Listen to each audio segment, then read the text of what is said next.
ఓం శ్రీ దుర్గాయ నమః. Hi friends, ఎలా ఉన్నారు ఫ్రెండ్స్? శివలింగాన్ని ఇంట్లో ఉంచుకోవచ్చా? ఈ రోజుల్లో చాలా మందికి ఓ అనుమానం ఉంటుంది.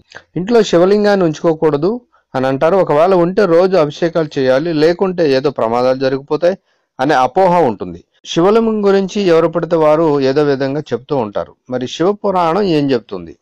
శివలింగం గురించి శివ పురాణం ఏం చెబుతుందంటే, బటన్ వేలంత శివలింగాన్ని ప్రతి ఇంట్లో ఉంచుకోవాలి.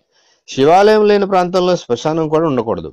ఎందుకంటే ఉగ్ర భూత ప్రేతాలు ఊర్లోకి వచ్చేస్తాయి. శివాలయంలో శివలింగం తప్పక ఉంటుంది, అంటే శ్మశానంలో కూడా శివలింగం ఉంటుంది.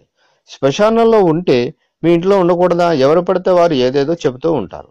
ఎందుకంటే వాళ్ళ అర్ధజ్ఞానంతో వాళ్ళు వృద్ధిలోకి రారు, ఇంకొకరిని వృద్ధిలోకి రానివ్వరు. ప్రతి ఇంట్లో బటన్ వేలంత శివలింగాన్ని తప్పక ఉంచుకోవాలి.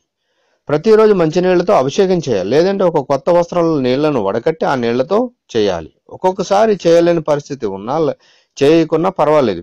అభిషేకం చేసేటప్పుడు మహామృత్యుంజయ మంత్రం చదవాలి, లేదంటే నమశివాయ నమశివాయ అంటూ చేసినా సరిపోతుంది. కాబట్టి శివ పురాణ ప్రకారం శివలింగాన్ని బొటన వేలంత శివలింగాన్ని ఇంట్లో ఉంచుకోవాలని మరి ఆధ్యాత్మిక నిపుణులు అంటున్నారు. సో ఫ్రెండ్స్, శివలింగాన్ని తప్పకుండా ఉంచుకోవచ్చు.